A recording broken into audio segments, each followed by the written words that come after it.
Na wakazi wa kaunti ya Pokot Magharibi wametakiwa kuangazia ufugaji wa kuku wa kisasa kama njia moja ya kujiimarisha kimapato. Kwa mjibu wa afisa mkuu katika idara ya uzalishaji wa mifugo katika kaunti ya Pokot Magharibi, William Julius Odhiambo, hali maarufu kuku mfalme, ni kuwa ni vyema kwa wakulima kupata ujuzi kuhusiana na mbinu za kisasa za ufugaji wa kuku, mbinu anazosema kuwa zitawapa mapato mengi. Niko na furaha siku ya leo katika show yetu hii. Tumeleta kuku wa aina mbalimbali ambapo tunataka wakulima waweze kujifunza mambo mbalimbali hasa katika hali ya ufugaji, na huwa tunaeleza wakulima ya kwamba ni vizuri anapoanza kujifunza mambo ya ufugaji wa kuku lazima aje kwenye darasa kidogo. Tunamfundisha mambo ya nyumba, mambo ya lishe, mambo ya matibabu na mambo ya utunzaji bora. Aone pia breed ile ambayo ni muhimu. Tunajua kwamba sisi tuko na kuku wetu wale wa nyumbani, na wale wa nyumbani wanakuwa polepole na kilo zao iko chini, na sasa tunaingiza wakulima waweze kuingia katika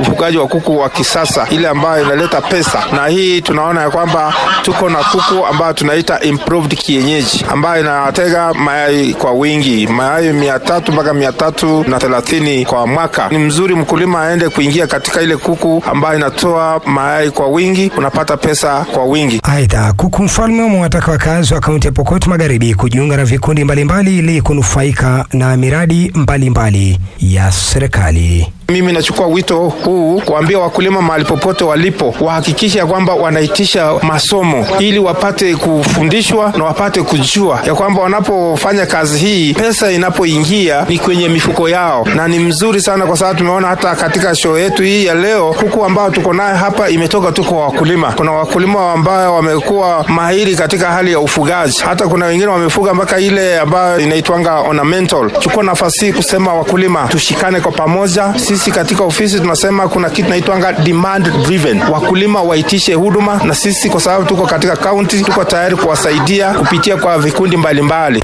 Ametaja hoja ya wakulima kuwachanja kuku wao ili kujiepusha na hasara na ambazo zinaweza sababishwa na magonjwa mbalimbali. Wakulima ambao tumekutana nao wengi sana ni magonjwa. Magonjwa mengi ya kuku ambayo inawatatiza ni ile ya chanjo. Kwa mfano kuna ugonjwa tunaitwa kideri ama Newcastle. Hiyo ndio inasumbua sana kuku wengi, na kuna hii ya fowlpox. Kwa hivyo ni vizuri sana wakulima watumie maafisa wetu mahali popote walipo, kuku zao zichanjwe ama watembelee Agrovets. Kuna dawa wanabeba na barafu inaitwa Newcastle with IB.